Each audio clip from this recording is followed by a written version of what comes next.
할렐루야. 오늘은 다음 세대, 다른 세대라고 하는 제목으로 우리 다음 세대 주일과 관련하여 사사기사 2장 6절부터 10절을 중심으로 하나님의 말씀을 듣도록 하겠습니다. 제가 아까 말씀드린 것처럼 오늘 주일을 다음 세대 주일이다라고 명명을 했습니다.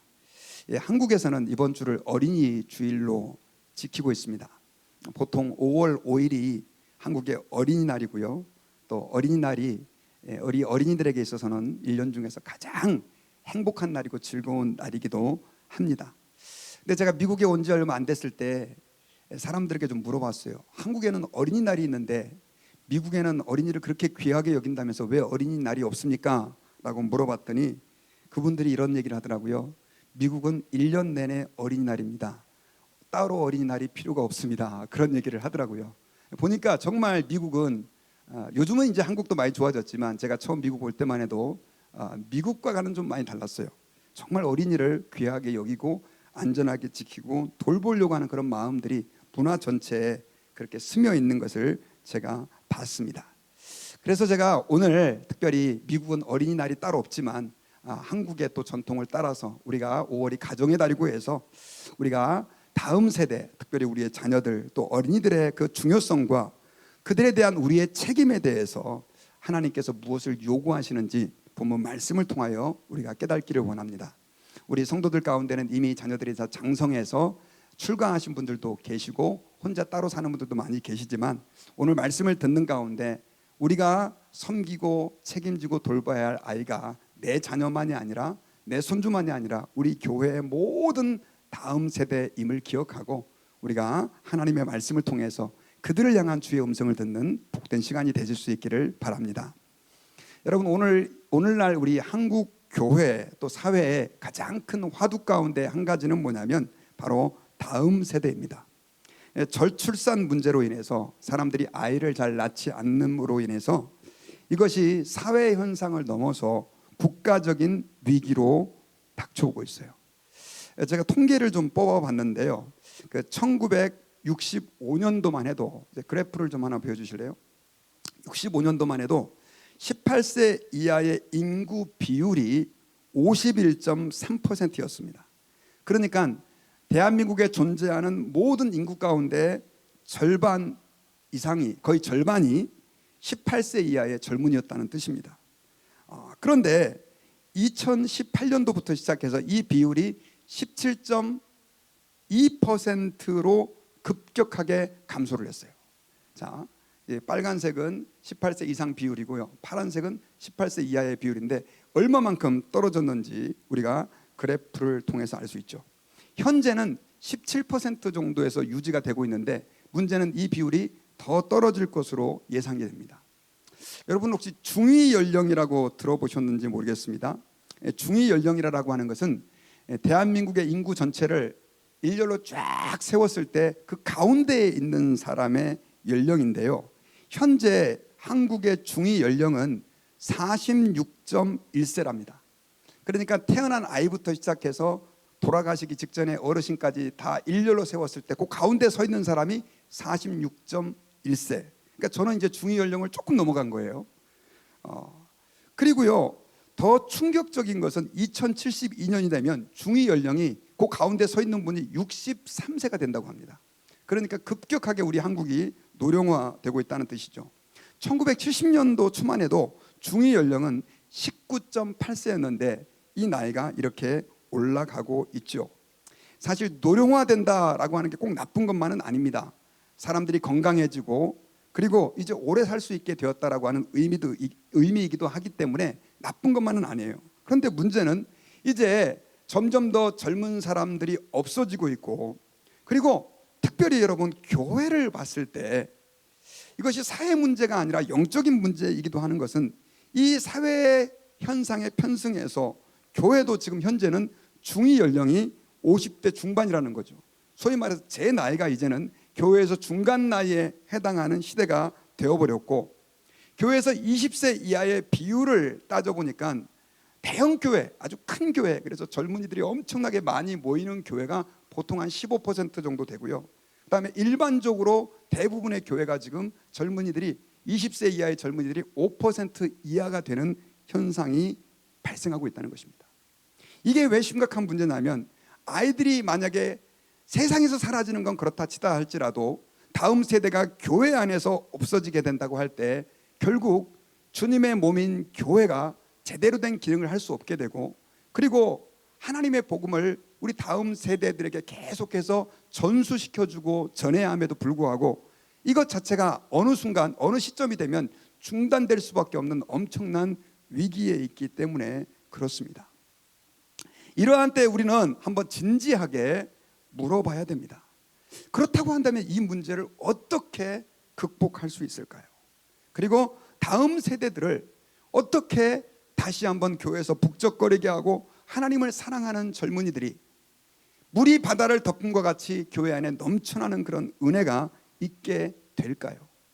우리가 오늘 본문을 중심으로 그 단서들을 좀 발견하기를 원합니다. 여러분, 오늘 본문은 사사기서의 한 부분인데요. 사사기서 그러면 사사들, 그 당시 저지라고 해서요, 한마디로 말하면 판관, 재판관들이고 나라를 다스렸던 사람들의 그 스토리가 사사기서에 기록되어 있습니다. 그런데 이 사사기는 여호수아를 중심으로 이스라엘 백성들이 가나안 땅에 정착한 이후에 펼쳐진 그 시간들에 대해서, 그리고 사건들에 대해서 기록하고 있어요. 그런데 문제는 그 사사기서의 기록을 보면 너무나 암담하고 답답하고 마음이 아픕니다. 왜냐하면 그들이 그 사사기에 접어들면서 하나님을 너무나 많이 떠나버렸기 때문에 그렇습니다. 여러분, 오늘 본문에 보면은요, 10절에 우리 같이 한번 읽어보십시다. 시작. 그 세대 사람 다 조상들에게 돌아갔고 그 후에 일어난 다른 세대는 여호와를 알지 못하며 여호와께서 이스라엘을 위하여 행하신 일도 알지 못하였더라. 자, 우리는 성경에서 모세가 이스라엘 백성들을 광야에서 이끌 때, 그리고 여호수아의 리더십 하에 어떻게 그들이 가나안 땅을 정복하고 어떤 기적으로 그 땅에 정착하게 되었을 수 있는지를 우리는 보았습니다. 그런데 여호수아가 죽고 나자마자 그 이스라엘 백성들은 하나님을 잊어버리고 하나님을 떠나버리고 나중에 이 뒷부분에 보면 우상 숭배에 빠져버리는 것들을 보게 됩니다. 이거는 너무나 충격적인 말씀입니다. 불과 한 세대밖에 안 됐는데 그렇게 하나님의 능력을 많이 경험하고 하나님 앞에 헌신한 백성, 선택받은 백성들이 하나님을 다 떠나버리는, 하나님을 알지 못하고 하나님의 행하신 일도 알지 못하는 이런 불행한 상황에 떨어져 버렸기 때문에 그렇습니다. 다음 세대들은 하나님께서 광야에서 어떻게 그들을 인도하셨는지, 어떻게 홍해를 건너게 하셨는지, 만나와 메추라기를 어떻게 이스라엘 백성들에게 그것을 가지고 먹이셨는지, 요단강을 건넌 일, 여호수아를 중심으로 여리고성이 그 무너진 그 모든 일들을 그들은 모르는 거게 된 거예요. 자, 우리가 여기서 굉장히 이스라엘 백성들이 실패한 중요한 이유를 한 가지 발견할 수 있게 됩니다. 그것은 뭐냐면 바로 그 전 세대들이 초창기에 하나님 앞에 여리고를 정복하고 가나안 땅에 정착하게 된 세대들이 다음 세대들에게 하나님의 말씀을 제대로 전수하지 못하고 가르치지 못했기 때문이에요. 여러분, 6절을 같이 한번 읽어보시겠습니다. 오늘 본문 6절에 보면 시작. 전에 여호수아가 백성을 보내매 이스라엘 자손이 각기 그들의 기업으로 가서 땅을 차지하였고. 자, 여기서 6절에서 하고 싶은 말씀은 뭐냐면 이스라엘 백성들이 여호수아를 통해서 이제는 그들의 기업으로 가서 땅을 차지했다, 이런 말씀을 하고 있어요. 여러분, 이스라엘 백성들이 가나안 땅에 정착하는 과정은 결코 쉽지 않았습니다. 그냥 빈 땅에 가서 텐트 치고 밥 갈아서 사십시오 한 게 아니었기 때문에 그래요. 그들은 전쟁을 통해서 그 가나안 땅에 들어가야 했고 그 가나안 땅을 정복해야 했습니다. 그러니 그들의 삶이 얼마나 고달팠을지를 우리는 이해할 수 있습니다. 땅을 개간하고 밭을 만들고 그리고 집을 짓고 조직을 만들어서 새로운 나라를 세워야 하는 엄청난 수고를 했던 것이죠. 그들이 지금 그렇게 했다는 것입니다. 그리고 여전히 계속되는 전쟁으로 인해서 그들은 마음 둘 곳도 없는 그런 상황에 있었을 것입니다. 그런데 문제는 그들의 이런 바쁜 힘든 그 일상이 결국 자녀들에게 하나님의 말씀을 전수하고 신앙을 전수하는 일들을 하지 못하게 만들어 버렸다는 것이죠.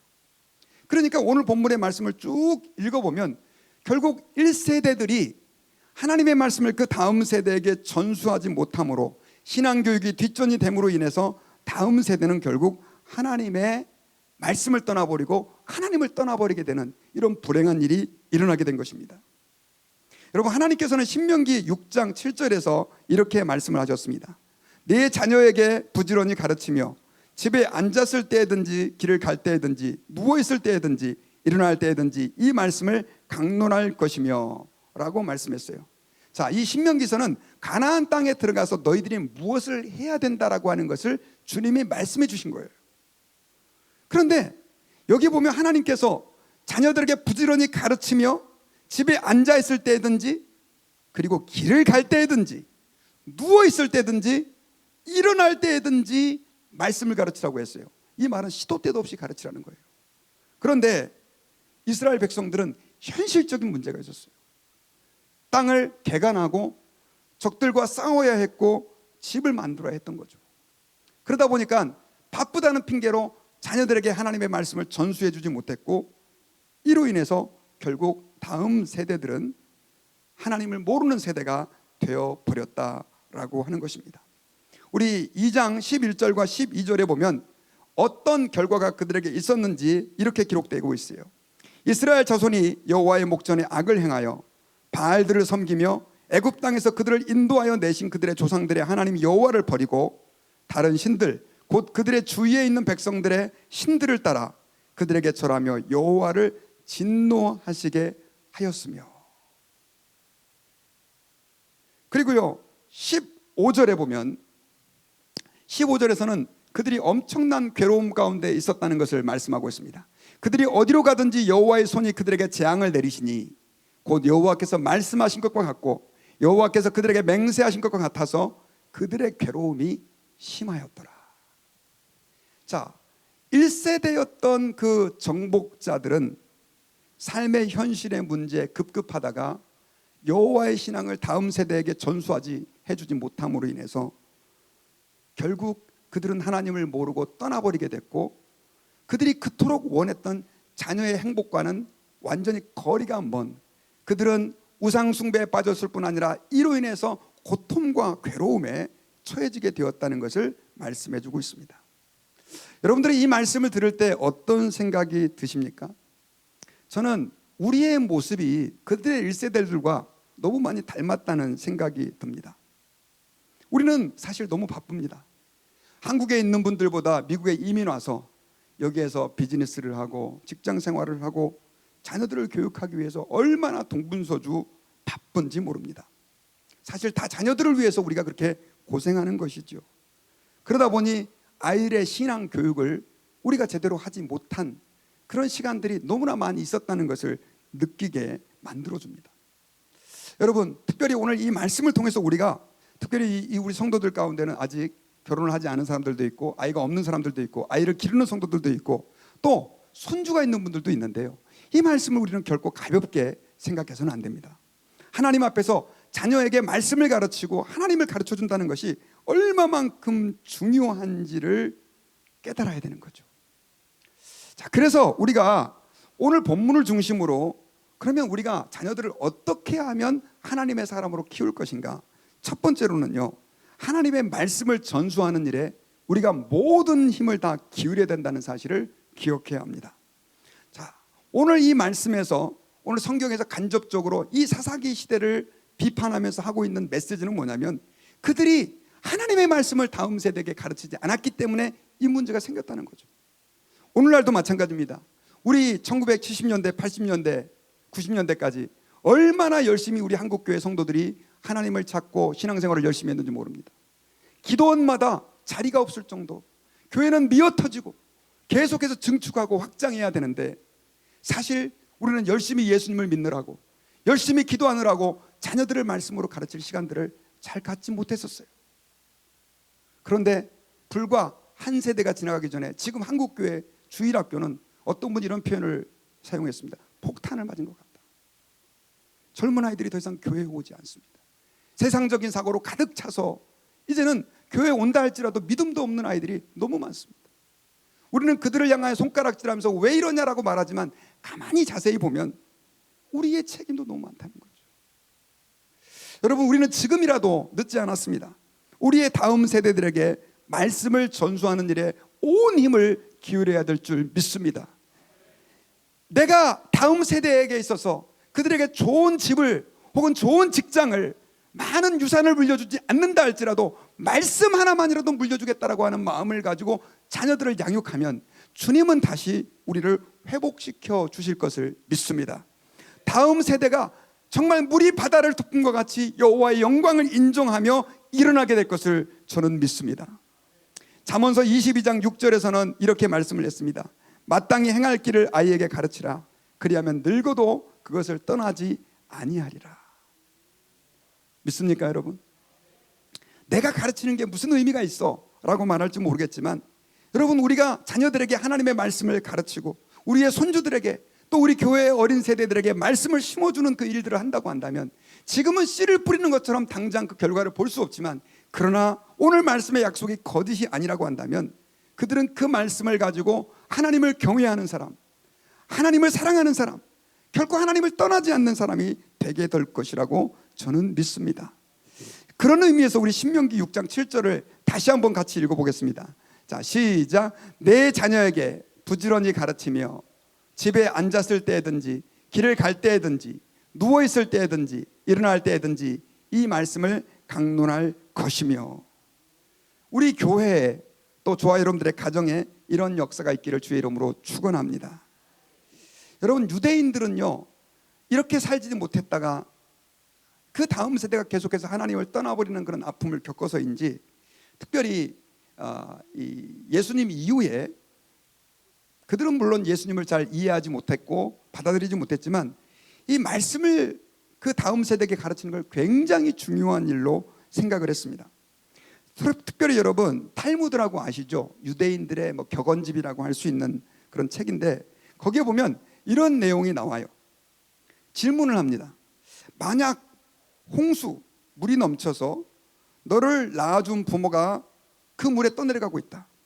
그리고 너희들에게 말씀을 가르치는 랍비가, 목사님 같은 사람입니다, 떠내려가고 있다. 그런데 너희들은 그 부모와 랍비 중에서 한 사람밖에 구할 수 없다고 한다면 너는 누구를 구하겠느냐? 이런 질문을 던져요. 자, 정답? 장로님 랍비라고 얘기하셨어요. 예, 부모라면 탈무드에서 그 질문을 하지 않겠죠. 랍비를 구해야 된다고 가르쳐요. 여러분, 여러분들의 부모님과 제가 물에 빠져 흘러가고 있으면 누구를 건져야 된다고요? 하고 싶지 않죠, 그런 말. 그리고 또 한 가지 질문을 해요. 당연히 아버지를 구해야 된다는 것이 맞지만 랍비를 구하라는 거예요. 그리고 아버지와 랍비가 노예시장에 팔려갔다. 그런데 아들이 단 한 명만 구할 수 있는, 살 수 있는 돈밖에 없을 때 누구를 선택해야 하느냐라고 하는 질문을 해요. 정답은 랍비라고 얘기해요. 랍비. 그러면서 그 이유를 얘기를 해요. 우리가 10계명의 5계명에서 부모를 너무나 공경해야 되지만, 그러나 하나님의 말씀을 가르치는 영적인 스승이 결국 자녀를 영원한 천국으로 인도할 수 있기 때문에 그 랍비는 절대적이다라고 하는 교육을 어릴 적부터 유대인들은 하고 있다라고 하는 거예요. 여러분, 하나님의 말씀을 여러분들은 얼마만큼 중요하게 생각하고 있습니까? 하나님의 말씀을 가르치는 것을 얼마만큼 귀한 일로 여기고 있습니까? 혹시 내 삶의 우선순위에서 가장 저 뒤로 멀어져 있고 있지는 않습니까? 여러분, 유대인들의 이야기 가운데 요하난 벤 자카이라고 하는 랍비의 이야기가 있습니다. 예수님께서 십자가에서 죽으신 뒤에 한 40년 뒤에 AD 70년에 예루살렘은 로마에 의해 함락이 돼서 결국 성이 다 무너지고 거기에 있는 백성들은 세계 각 나라로 다 흩어져 버리고 말았죠. 그런데 그때 로마가 예루살렘을 포위하고 있을 때 이 요하난 벤 자카이라고 하는 랍비가 있었는데, 그 포위된 성 안에서 유대인들은 엄청난 논쟁을 벌였답니다. 어떤 논쟁을 벌였냐면, 자, 우리가 황복을 해야 되느냐 아니면 가서 맞서 싸워야 되느냐. 그런데 이 랍비는 맞서 싸운다는 것은 이거는 그냥 스스로 죽음을 선택하는 개죽음이다, 우리는 항복해야 된다, 이런 입장을 표명을 했어요. 그런데 열심당, 젤롯당 그 당원들은 안 된다, 우리는 끝까지 싸워야 된다, 계속해서 논쟁이 벌어지는 거예요. 그래서 이 랍비가 어떻게 생각을 했냐면요, 그렇다고 한다면 그 제자들에게 나를 죽은 것으로 가장을 해서 성 밖으로 내보내라. 그래서 그 사람이 죽은 걸로 가장을 해서 관에 자기를 성 밖으로 내보내게 됩니다. 그리고 그 당시 로마의 장군이었던 베스파시아누스라고 하는 그 장군에게 당신은 앞으로 황제가 될 사람입니다, 이런 예언을 하고, 실제로 그 사람 나중에 황제가 됩니다. 그리고 우리 이 유대인들은 당신들의 포위에 더 이상 견디지 못할 겁니다. 당신들이 성을 점령하거들랑 한 가지 부탁만 좀 들어주십시오라고 하는 요청을 하게 됩니다. 이 요청이 뭡니까? 저쪽 마을에, 아주 시골 마을에 야브네라고 하는 작은 마을이 있는데, 거기에 랍비들을 모아서 아이들을 가르칠 수 있는 학교를 세우게 해주십시오라고 하는 부탁을 해요. 그것만 하나 남겨달라는 거예요. 그래가지고 결국 이 요하난 벤 자카이라고 하는 랍비는 이 베시파시아누스의 그 허가를 받고, 결국 나중에는 그들의 그 요구대로 예루살렘을 점령한 이후에 랍비와 학자들은 그 야브네라고 하는 작은 마을에서 후진을 가르치면서, 그전에는 성전 제사를 드릴 수 있었지만 이게 불가능하게 되니까 아이들에게 토라, 유대인 모세오경 말씀을 가르치면서 그렇게 명맥을 유지했는데, 유대교에서 왜 이 사람을 굉장히 귀하게 여기냐면, 만약에 그때 이 자카이의 결단, 자카이 랍비의 결단이 없었다고 한다면 유대인들은 세상에 존재하지 않게 되었을 것이다 라고 하는 얘기를 해요. 지금도 그들은 예수 그리스도를 믿지 않지만, 저는 그렇게 해서 지금도 그들이 여호와의 신앙을 지키고 있고, 나중에 언젠가 어느 시점이 되면 그들이 예수 그리스도를 주로 인정하며 하나님께로 돌아오는 날이 저는 있게 될 것이라고 믿습니다. 자, 우리가 여기서 기억해야 될 것이 뭐냐, 여러분, 시대의 역사를 봤을 때 우리 그리스도인들을 살아남게 하고 그 절망적인 상황과 여건에서도 그 명맥을 유지케 만드는 것은 뭐냐면 하나님의 말씀이다라고 하는 것입니다. 그러므로 저는 여러분들께 부탁드립니다. 특별히 자녀가 있는 부모님들, 자녀들에게 시간을 내실 수 있기를 바랍니다. 사실 시간을 내야 하는 것이 아니라 시간을 만들어야 하는 것입니다. 우리는 여러분, 자녀 교육이, 자녀를 말씀으로 가르치는 것이 너무 중요하다고 하면서 사실은 그 말씀 가르치는 것을 우선순위로 두지 않을 때가 너무 많이 있어요. 저는 여러분들의 가정이 가정 예배, 그리고 또 말씀 암송, 아이들에게 감사를 좀 나누면서 그들의 영적 상태를 돌볼 수 있는, 특별히 손주들이라 할지라도 그런 하나님 앞에서의 아름다운 말씀 중심의 가정이 되실 수 있기를 주의 이름으로 축원합니다. 이렇게 얘기하면, 아유 목사님, 저는 기를 자녀도 없어요, 그리고 이제 저는 그런 거하고는 상관이 없어요 라고 생각하시는 분들이 많은데요, 아까 제가 서두에 말씀드렸던 것처럼 이것은 단순하게 가정이 있는 분들, 또 자녀들만을 위한 얘기가 아니에요. 사실은 여러분, 교회 전체가 다음 세대를 양육하는 일에 우리는 중점을 두고 그들에게 하나님의 말씀을 가르치는 일을 위해 기도해야 된다는 것을 또한 얘기해 주고 있습니다. 아프리카 속담에 이런 얘기가 있다고 합니다. 한 아이를 키우려면 온 마을이 필요하다라고 하는 얘기가 있대요. 여러분, 교회가 다음 세대를 신앙으로 길러내려고 한다면 당연히 가정에서도 우리가 그들에게 말씀을 가르쳐야 되겠지만, 교회 안에서도 우리 교회 아이들을 마치 내 아이, 내 손주인 것처럼, 내 동생인 것처럼 생각을 하고 그 아이를 사랑으로 대하고 하나님의 말씀을 심어주기 위해서 무언가를 우리가 해야만 한다는 것입니다. 제가 지난주에 그 미션 컨퍼런스에 갔다 와서 그 서재필 박사에 대한 이야기를 좀 듣게 됐습니다. 이분은 갑신정변이 실패한 이후에 조국 근대화를 위해서 그렇게 많이 헌신을 했던 사람 가운데 한 사람입니다. 그런데 이게 실패함으로 인해 가지고 결국 3일 만에 청나라에 의해 군대에 의해 진압이 된 이후에 일본으로 망명을 갔어요. 근데 일본에 가 있다가 보니까 거기에서 이 일본에서도 안 되겠구나 하는 생각이 들어서 미국으로 20세의 나이에 건너가게 됩니다. 자, 1800년대 후반이에요. 얼마만큼 그 상황이 힘들었을지 우리는 추측해 볼 수 있습니다. 친척이나 후원도 없이 또 영어도 못하는 상황에서 미국에 가가지고 한 교수님의 집에서 하인처럼 일을 하면서 그는 생계를 유지하게 됩니다. 그때 이분이 누구를 만나게 되냐면 홀린백 목사님이라고 하는 분을, 한 목사님을 만납니다. 이 목사님의 입장에서는 말 그대로 외국에서 넘어온 정말 난민 같은 한 아이였었어요, 그 서재필이. 그런데 그 아이의 가능성을 보고 이렇게 제안을 합니다. 내가 너를 학업을, 그때 고등학교를 다시 다니고 있었는데요, 학업을 7년간 후원해 주겠다. 대학교를 후원해 주고 그 다음에 대학원을, 네가 만약에 신학대학원을 간다고 한다면 내가 너를 후원해 주겠다. 그리고 그 신학대학원을 마치고 선교사로 파송받아서 다시 조선으로 가라. 이런 제안을 하게 돼요. 이 이야기를 듣고 서재필은 그때 미국에 와 살면서 하나님을 믿게 됐거든요. 그런데 저는 하나님께서 목사나 선교사로 불렀다라고 하는 소망은 없습니다 하면서 그 제안을 거절을 해요. 그런데 이때 홀린백 목사님은 그 제안을 거절했음에도 불구하고 이 서재필을, 그렇다고 한다면 네가 하고 싶은 공부를 해라, 내가 너를 끝까지 지원해 주겠다 해가지고요, 일면식도 없는 그 아이를 지원을 해주게 됩니다. 그리고 나중에는 이제 그가 의학을 공부를 해가지고 1895년 미국 시민권자이면서 또한 의사로 한국에 귀국을 하게 돼요.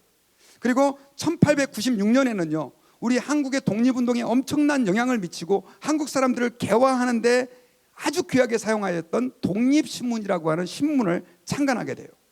사진을 제가 갖고 왔는데 이분이 바로 서재필 박사님이세요. 한국 최초의 미국 시민권자이고 의사로 귀국해서 우리 한국에 엄청난 기여를 하신 분이에요.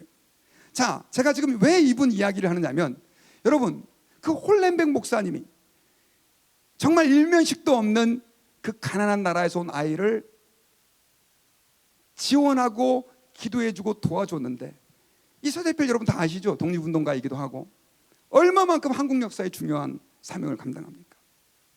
여러분, 우리가 다음 세대를 귀하게 여긴다라고 하는 개념은요, 저는 다음 세대를 위해 매일 기도해요, 너무 귀하죠. 하지만 정말 그들을 위해서 우리가 뭔가를 해야만 한다는 사실을 저와 여러분들 꼭 기억하고 하나님 앞에서 기도 한번 했으면 좋겠어요. 주님, 제가 다음 세대들을 위해서 무엇을 할 수 있을 것인가요? 주님, 제게 말씀해 주세요. 우리 교회에서 혹은 지금 이렇게 다음 세대가 어려워져 가고 있는데 저를 좀 써주세요. 이렇게 기도하고 고백하는 저와 여러분들이 되기를 바랍니다. 그리고 우리 다음 세대에는요, 두 번째로 체험적 신앙을 갖게 해주는 게 필요합니다. 우리 본문 7절에 보면은요, 자, 같이 한번 읽어보겠습니다. 시작. 백성이 여호수아가 사는 날 동안과 여호수아 뒤에 생존한 장로들, 곧 여호와께서 이스라엘을 위하여 행하신 그 큰 일들을 본 자들이 사는 날 동안에 여호와를 섬겼더라. 자, 여호수아가 사는 날 동안 그때 생존했던 장로님들 그리고 이스라엘 백성들은요, 여호와를 섬겼어요. 왜 섬겼습니까? 여기 가만히 보면요, 여호와께서 이스라엘을 위하여 행하신 모든 큰 일을 본 자들이, 그들은 하나님을 섬겼던 이유가 뭐냐면 하나님의 그 행하신 놀라운 일들을 봤어요. 여리고성이 무너지는 걸 봤고요, 요단강이 갈라지는 걸 봤고, 광야에서 반석에서 물이 나는 걸 봤고, 만나와 메추라기로 그들을 먹이셨던 하나님을 그들은 기억하고 있었던 거예요. 그런데 그 다음 세대들은 그걸 알았더라 몰랐더라? 몰랐더라. 10절에 보면 다음 세대는 여호와를 알지 못하고 행하신 일도 알지 못했다. 어떻게 하나님이 그들을 애굽에서 끌어냈는지, 어떻게 요단강을 건너가게 하셨는지, 어떻게 가나안 원주민을 쫓아냈는지 다음 세대는 몰랐어요. 왜 몰랐을까요? 안 가르쳐줬어요. 요즘이야 뭐 인터넷이 있으니까 검색해서라도 찾아볼 수 있겠지만 옛날 세대 부모들이 가르쳐주지 않으니까, 자세한 스토리를 얘기해주지 않으니까 그 다음 세대들은 몰랐던 것이죠. 여러분, 여기서 우리는 체험의 중요성을 발견하게 됩니다. 신앙생활에 있어서 체험이라는 것이 너무너무 중요해요. 내가 어떤 체험이라도 체험이 있을 때, 우리는 시험이 올 때 그 시험을 이길 수 있는 힘을, 근거를 갖게 됩니다. 여러분, 제가 요즘 우리 다음 세대도 젊은 세대들을 보면서 참 안타까운 건 뭐냐면 다음 세대들에게 체험이라는 게 없어요. 그냥 교회를 다니면서 성경은 좀 배울지 모르겠지만, 교회에서 재미있는 행사에 동원은 되지만 개인적으로 하나님과의 관계에 있어서의 체험이 없는 거예요. 하나님이 정말 살아계시다라고 하는 것을 느낄 만한 경험이 없는 거예요. 저는 여러분들 성도들 간증 듣다 보면요, 우리 어르신 세대 너무너무 놀랍니다. 정말 엄청난 체험이 있더라고요. 그런데 우리 다음 세대는 그게 너무 부족해요. 저는 여러분, 우리가 다음 세대들을 어떻게 주님께로 돌아오게 할 것인가, 체험을 좀 많이 할 수 있도록 그들을 이끌어야 될 줄 믿습니다. 어떻게 체험을 좀 많이 하게 되느냐? 체험은 기도와 깊은 관계가 있어요. 사실 우리의 체험은 대부분 기도를 통해서 경험되어진다라고 얘기를 해도 과언이 아닙니다. 제가 이렇게 목사님들 만나가지고 가끔씩 이야기를 해보면, 목사님들이 목회자 가정에서 자녀들을 키우다 보니까 참 어려운 들이 많아요. 어떤 때는 속썩이는 아이들도 있고, 그럴 땐 참 마음이 답답하고 힘듭니다. 근데 나중에 목사님들이 아이들이 어떻게 하나님 앞에 돌아오게 됐는가라고 하는 것을 간증하는데, 대부분 어떤 기도 제목이, 어떤 문제가 생겨서 기도 제목이 생겼는데 기도해서 이 아이가 응답을 받고 그 다음부터는 달라졌다, 이런 간증을 너무 많이 하는 거예요. 저의 자녀들도 그렇습니다. 늘 태어나서부터 교회에서 계속 살다 보니까 정말 주님이 어떤 분인지 뭐 알고는 있겠죠. 하지만 체험이 없는 신앙은 절대로 그들의 삶에 영향력을 끼치지 못합니다. 그런데 문제가 닥쳤을 때, 어려움이 왔을 때 이들이 기도하면서 그 기도의 응답을 체험했을 때, 하나님께서 또 그런 아이들에게는 얼마나 빨리 응답을 해주시는지 몰라요. 이 아이가 하나님을 알아가고 하나님을 발견해가는 거예요. 여러분, 저는 우리 다음 세대들에게 특별히 이런 체험의 기회를 만들어줘야 된다라고 믿습니다. 아이들이 전도를 통해서 한 영혼이 주님께 돌아오는 체험들, 내가 하나님께 기도했을 때 하나님이 역사해 주시는 그런 체험들을 하게 해야 돼요. 그리고 자녀들이 때로는 어려움에 처할 수 있도록 좀 우리가 너무 앞서서 길을 다 닦아주지 말고 좀 내버려 둘 필요도 있어요. 여러분, 우리 한국의 헬리콥터 맘이라고 하는 얘기 들어보셨어요? 요즘엔 대학생들 대학교 등록할 때도 엄마들이 어느 교수님 강의가 좋은지, 학점이 좋은지 알아봐가지고 그 등록하는 것까지 다 해줘가지고 필요할 때마다 뜬다 그래가지고 헬리콥터 맘이래요. 근데 여러분, 우리가 비웃을 게 아니라 사실 오늘날 우리 세대의 이 아이들은요, 어려움을 겪을 기회가 없어요. 부모님들이 다 해주거든요. 미리미리 앞서서 그냥 평탄하게. 저도 그런 마음이에요. 사랑이니까. 하지만 여러분, 아이들이 때로는 어려움도 겪어보고 고난도 당하면서 그 가운데에서 체험이 있을 때 그들은 견고한 믿음을 가질 수 있게 됩니다. 우리는 하나님 앞에 이걸 기억하고 우리 다음 세대들이 많은 체험을 갖도록 그들을 이끌고 기회를 제공해 줄 필요가 있습니다. 지난주 뉴스에서 제가 이런 뉴스를 봤습니다. 어떤 사람이 18년 동안 이 세계에 존재하는 맹독사 있잖아요. 독사들에게 계속 물렸다는 거예요. 양을 조절해 가면서 물렸다는 거예요. 그러다 보니까 18년 동안 독사에게 물리다 보니까 이 몸에 항체가 생겼는데, 정말 아주 그 무서운, 물리면 바로 10분 안에 죽는 그런 독사에게 유튜브 영상을 이렇게 찍어서 보여줬더라고요. 저는 영상 보지는 않았는데 이렇게 물리는데 괜찮은 거예요. 제가 그 영상을 보면서 이런 생각을 했습니다. 여러분, 우리가 이 땅을 살면서 때로는 위기를 겪고 어려움을 겪고 고난을 겪고 넘어지고 실패하고, 그러나 여러분, 너무 걱정하지 마세요. 이것이 우리에게 면역 항체를 만들어주는 기회가 되고, 또 우리 다음 세대들에게도 그런 기회가 제공될 수 있다는 사실을 기억하고, 하나님 앞에 우리 자녀들이 그런 하나님을 많이 만날 수 있도록 우리가 힘을 기울여야 될 줄 믿습니다.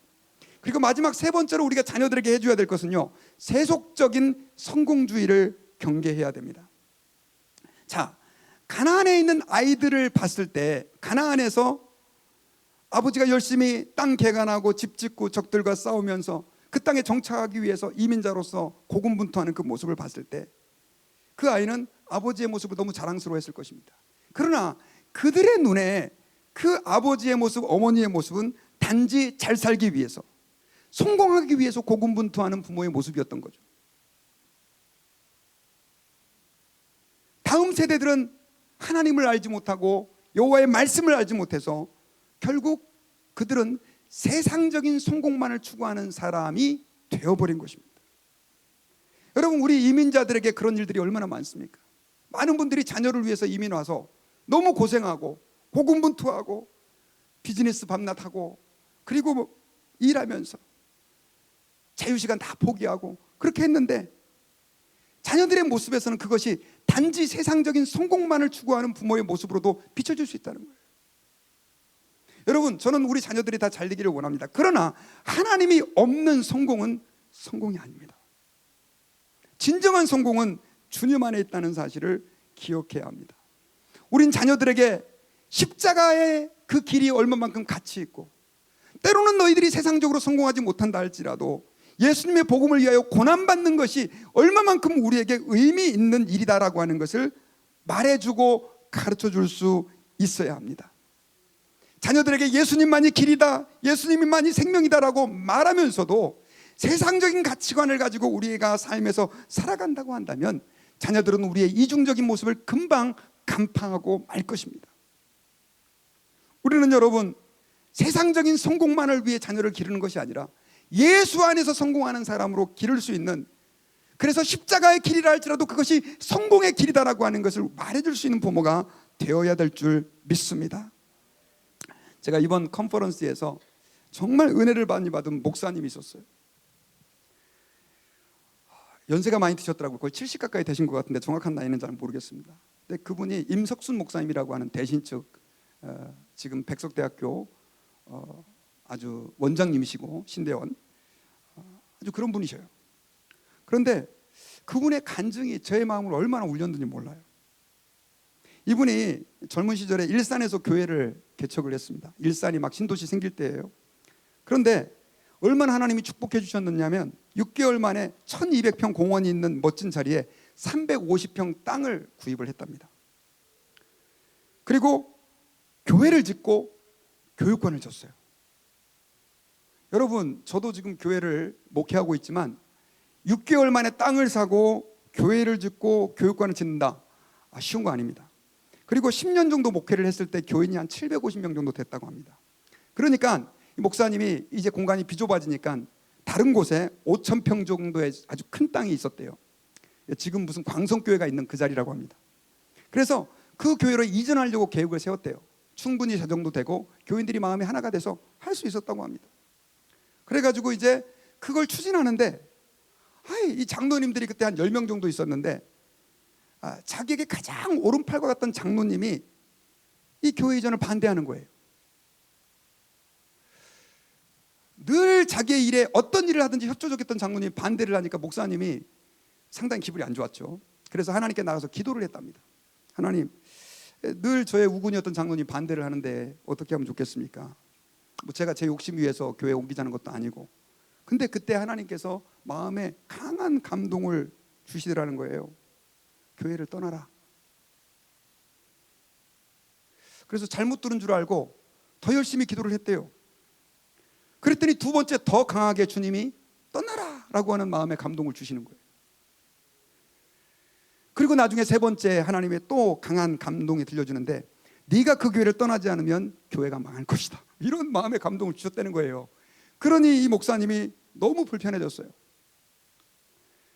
하나님, 제가 개척한 교회고요, 그리고 아무 문제 없이 너무 잘 나가는 교회인데 왜 저를 떠나라고 하십니까? 그런데 결국은 이 목사님이 또 다른 교회 청빙을 받아가지고 그 사건이 다 연결이 돼서 그 교회를 떠나시게 됩니다. 근데 간 교회가 어떤 교회냐? 원로 목사님이 41년간 목회했던 교회에 후임자로 간 거예요. 그 전까지는 자기 마음대로 목회할 수 있었는데 41년간 원로 목사님이 목회한 교회이니 완전히 이 목사님이 깨개갱하면서 목회해야 했던 거예요. 근데 그분이 그런 얘기를 하더라고요. 나중에 그 들려오는 교회 소식을 들으니까 교회가 시끄럽고 싸우고 문제가 생기고 하는 걸 보면서 하나님, 왜 저를 그곳에서 떠나서 이곳에 오게 하셨습니까? 라고 하는 질문을 했을 때 하나님의 마음속에 그런 음성을 들려주셨대요. 그곳에서는 네가 왕이었지 않느냐. 아니, 제가 왕이라니요, 저 얼마나 겸손하게 목회했는데요. 아니야, 네가 왕이었어. 그래서 이분이 그 교회 스태프들에게 전화를 해봤대요. 내가 교회에서 왕으로 했습니까? 그랬더니 그 스태프들이 그러더래요. 예, 왕이었죠. 목사님이 하시는 걸 우리가 어떻게 막습니까? 그런 얘기를 했다는 거예요. 그러면서 깨달았다는 거예요.